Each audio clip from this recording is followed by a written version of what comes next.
할렐루야. 하나님의 크신 은혜가 여러분과 함께 하기를 원합니다. 오늘은 추수감사절입니다. 지난 한 해의 은혜를 생각하며 하나님께 특별히 감사로 예배하는 날입니다. 구약에서는 초막절로 지킨 절기인데 미국에 온 청교도들을 통해 교회의 큰 절기가 되었죠. 영국 국교회의 박해를 받던 청교도들은 신앙의 자유를 위해 정든 고향을 떠나게 됩니다. 그들은 스피드웨일이라는 배를 타고 런던에서 출발하지만 항해 도중에 배가 고장이 나고 맙니다.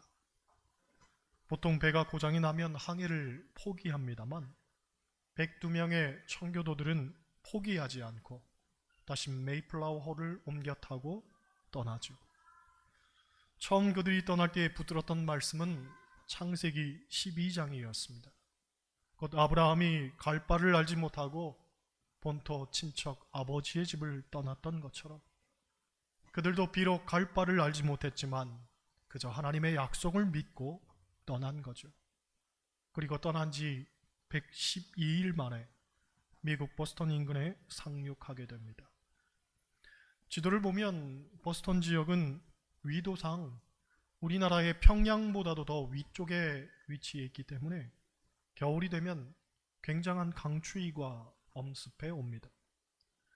그러니 일가친척 하나 없는 그곳에서 겨울을 보낸다는 것은 정말 상상을 초월하는 어려움이었을 겁니다. 그렇게 겨울을 보내고 봄이 와서 식구들을 세어봤더니 풍토병과 영양 부족으로 102명 가운데 50명이 세상을 떠난 상태였습니다. 얼마나 상심이 컸겠습니까? 하지만 좌절하지 않고 땅을 일구어 씨를 뿌리고 농사를 짓습니다. 다행인 것은 원래 아메리카에 살고 있던 원주민들이 그들에게 농사 짓는 법도 가르쳐 주면서 삶의 터전을 일구도록 도왔다는 거죠. 그렇게 가을이 되어 추수한 것을 모두 모아보니 석 달 동안 먹을 수 있는 분량이었습니다. 즉 그해 겨울을 간신히 날 수 있을 정도의 양이었던 겁니다. 그런데 그들은 그것을 가지고 먼저 하나님께 감사의 예배를 드립니다. 이날의 청교도들이 드렸던 7가지 감사의 고백은 우리에게 너무나 잘 알려져 있습니다. 첫째, 작은 배지만 그 배를 주심에 감사합니다. 둘째, 117일의 지루하고도 긴 여정이었지만 그래도 멈추지 않고 계속 전진할 수 있었음을 감사합니다. 셋째, 항해 중 2사람이 죽었지만 한 아기가 태어났음을 감사합니다. 넷째, 폭풍으로 큰 돛이 부러졌으나 파손되지 않았음을 감사합니다. 다섯째, 몇 명의 사람들이 심한 파도 속에 휩쓸렸지만 모두 구출됨을 감사합니다. 여섯째, 인디언들의 방해로 상륙할 곳을 찾지 못해 한 달을 바다에서 표류했지만 결국은 상륙하게 해주셔서 감사합니다. 일곱째, 고통스러운 3개월 반의 항해 도중 단 한 명의 사람도 돌아가자고 말하지 않았음을 감사합니다. 이 고백을 통해서 우리가 깨닫게 되는 건 그들이 처음 감사 예배를 드렸을 때가 결코 좋은 환경은 아니었다는 거죠.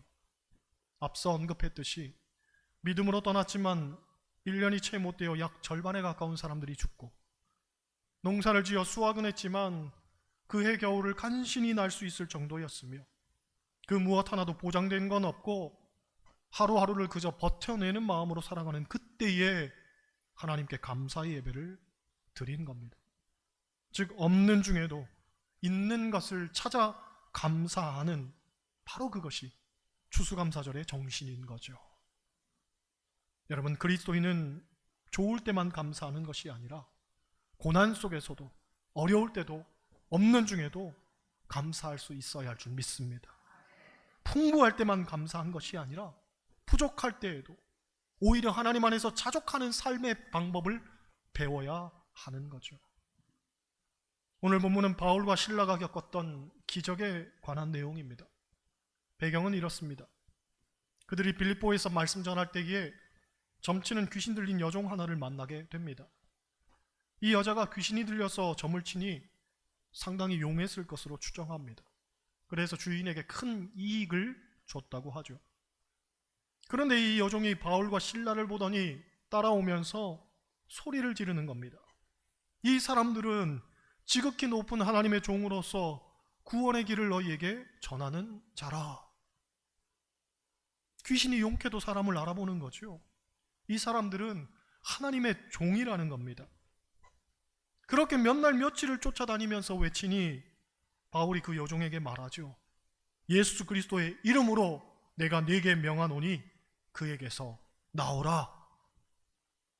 예수 그리스도의 이름으로 명하노니 귀신아 떠날지어다. 그랬던 거죠. 성경을 보면 그 즉시로 귀신이 나왔다고 합니다. 여러분, 예수 이름에 권세가 있는 줄 믿습니다. 그렇게 귀신이 떠나고 여종은 제정신이 들었지만 그 여종을 부리던 주인들은 더 이상 수익을 얻기 어려워지게 된 거죠. 우리가 알듯 사람이 돈 문제가 걸리면 이게 쉽지가 않습니다. 귀신 들린 여종에게 귀신이 떠나서 제정신을 회복했다면 이 얼마나 고맙고 감사한 일입니까? 그런데 여종이 멀쩡해진 것에 대한 감사는 전혀 없고 거기에 대한 관심은 없고 내 수익이 창출되기 어려운 것만 이제 생각하는 거죠. 그래서 바울과 실라를 고발하여 매를 치고 착고에 채워 감옥에 가두게 됩니다. 여러분, 바울과 실라 입장에서는 얼마나 어이가 없고 억울한 일이겠습니까? 복음 전하다가 귀신 들려 불쌍해진 여종을 고쳐줬을 뿐인데 고맙다는 인사는커녕 오히려 매를 맞고 감옥에 갇히게 되니 이 얼마나 속상하고 괴로운 일이란 말입니까? 그런데 중요한 것은 이렇게 극한의 상황 속에서도 바울과 실라가 무엇을 했냐면 25절과 같이 그들이 기도하고 하나님을 찬송했다 하고 말합니다. 여러분, 인생을 살다 보면 누구에게나 밤이 옵니다. 우리가 하루를 살아도 낮과 밤이 있듯이 인생에도 낮이 있지만 또 어두운 밤도 있습니다. 어떤 분들은 나에게 밤이 오지 않을 거라고 생각하지만 그렇지 않습니다. 예고 없이 찾아오는 것이 밤입니다. 어느 날 문득 갑자기 전혀 예상치 못한 시점에 찾아오는 게 밤이죠. 그런데 중요한 것은 우리가 그리스도인이라면 이런 밤중에서도 하나님을 찬송하고 감사할 줄 알아야 한다는 거죠. 여러분, 그리스도인이 세상 사람들과 다른 점이 바로 여기에 있습니다. 우리는 인생의 밤이 찾아올 때에 그것을 대하는 자세가 다른 거죠. 러시아의 대문호인 도스토옙스키는 불행한 사건과 환경 속에서 작품을 쓴 세계적인 작가입니다.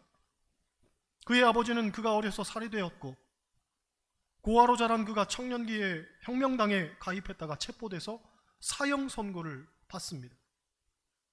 다행히 집행되기 바로 전에 그의 문학적 재질이 인정받아 황제의 특사를 받고 시베리아로 유배돼서 거기서 4년 동안 부역을 하죠.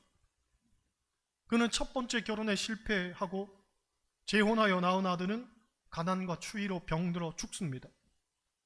본인은 간질병으로 평생을 그 질병에 시달리죠. 하지만 낙심하지 않고 신앙으로 이겨냅니다. 그는 나중에 자기의 병을 가리켜 거룩한 병이라고 고백합니다. 왜냐하면 그 질병이 자기에게 신앙을 심어주고 삶의 의미를 주었기 때문이라는 거죠. 또 그는 자기 인생의 고통과 시련을 섭리의 밤이라고 표현을 합니다.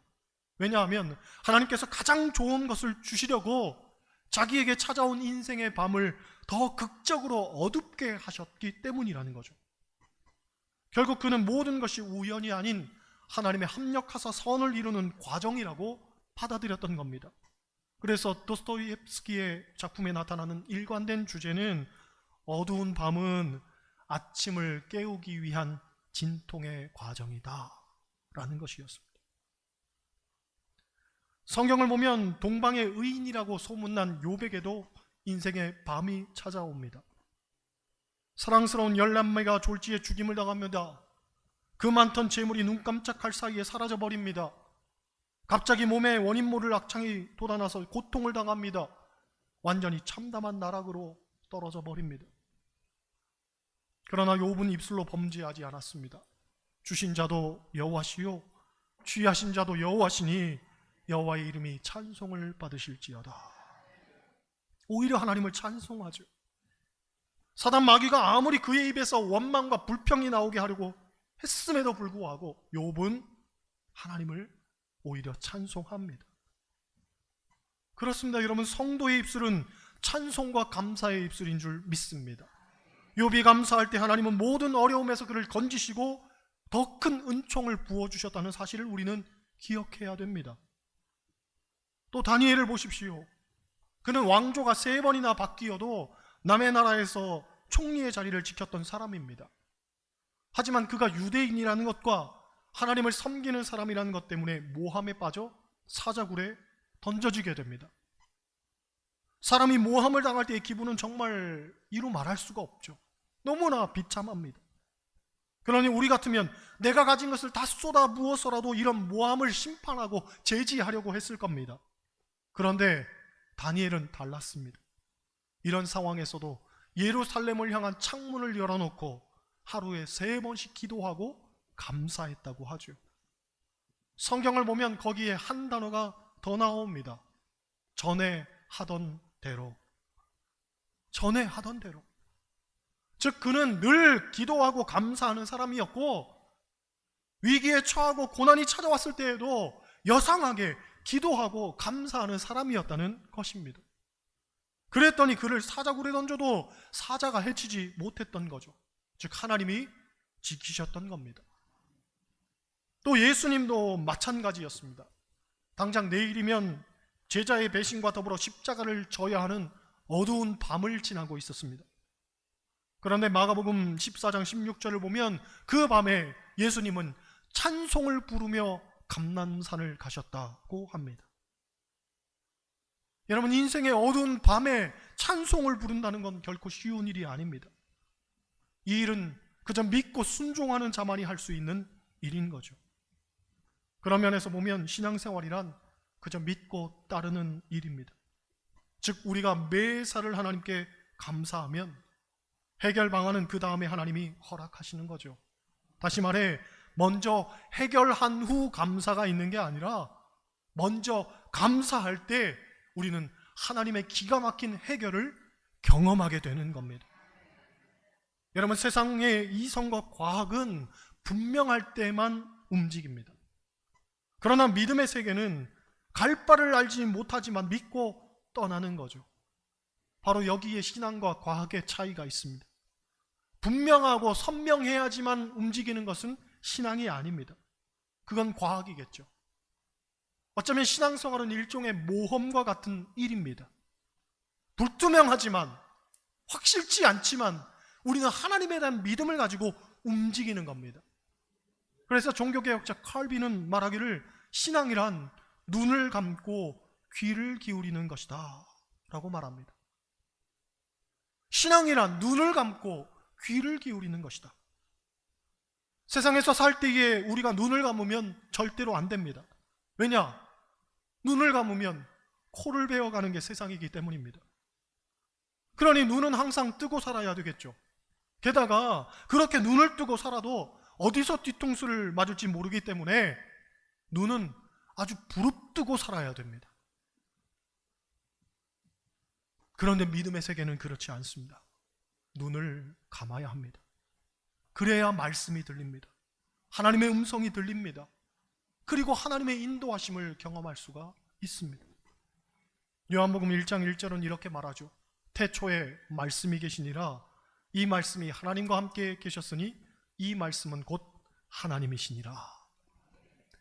태초에 말씀이 계셨고 이 말씀은 하나님이시라는 말이 무슨 뜻이냐면 우리가 눈으로 하나님을 볼 수 있는 게 아니라 우리는 다만 귀로 하나님을 만날 수 있다는 겁니다. 여러분, 눈으로는 하나님을 절대로 볼 수 없습니다. 하나님은 거룩하신 분이기 때문에 우리가 보는 것을 허락지 않으십니다. 그러므로 오히려 눈을 감고 귀를 열어야 합니다. 그리고 하나님의 말씀을 들어야 합니다. 바로 그때 우리는 하나님을 만날 수가 있는 거죠. 다시 본문으로 돌아가서 바울과 실라가 처한 밤은 고뇌의 밤이었습니다. 드로아에서 분명히 하나님의 환상을 보고 빌립보로 왔는데 하나님께서 감옥에 보내려고 우리를 여기로 이끄셨나 하는 회의도 가졌을 수 있습니다. 하지만 그들은 원망과 의심보다 오히려 기도와 찬송을 불렀죠. 결과적으로 이 밤의 찬송은 기적을 만들어냅니다. 25절 말씀, 25절 같이 읽겠습니다. 한밤중에 바울과 실라가 기도하고 하나님을 찬송하며 죄수들이 듣더라. 아멘. 바울과 실라가 감옥에서도 기도하고 찬송했다고 하죠. 즉 생각과 관심을, 그들의 시선을 하나님께로 돌린 거죠. 그들이 만약 억울하고 고통스러운 일에만 초점을 맞췄다면 그 밤을 괴로움 속에서 신음하며 보냈을 겁니다. 그런데 하나님께로 그들의 시선을 돌렸더니 오히려 기도하고 찬송하게 된 거죠. 여러분, 우리도 그래야 합니다. 우리의 시선을 하나님께로 돌려야 합니다. 성경을 보면 너희 중에 누가 염려함으로 그 키를 한 자라도 더할 수 있느냐고 우리에게 묻습니다. 고민하고 끙끙대고 억울해해도 변하는 건 하나도 없습니다. 내 힘으로는 우리에게 찾아온 인생의 밤을 타게 할 만한 능력이 하나 없습니다. 그러하기에 하나님을 바라봐야 합니다. 그리고 하나님을 의지해야 합니다. 고통스러울 때, 도무지 내 힘으로 안 될 때, 오히려 그때가 기도하고 찬송할 때인 줄 믿습니다. 그런데 재미있는 내용이 나오지요. 그렇게 했더니 누가 그들의 기도 소리와 찬송 소리를 들었냐면, 물론 하나님도 들으셨지만 죄수들이 들었다고 합니다. 죄수들이 들었다. 즉 저들이 이 어려운 난국 속에서 어떻게 살아가는가를 죄수들이 본 거죠. 그리고 똑똑히 듣는 겁니다. 아, 그리스도인은 어려울 때, 힘들 때에도 하나님께 찬송을 부르는구나. 여러분, 우리가 그리스도인으로서 어떻게 살아가는지 세상 사람들이 관심 없어 보이는 듯 해도 그렇지 않습니다. 그들이 다 보고 다 듣습니다.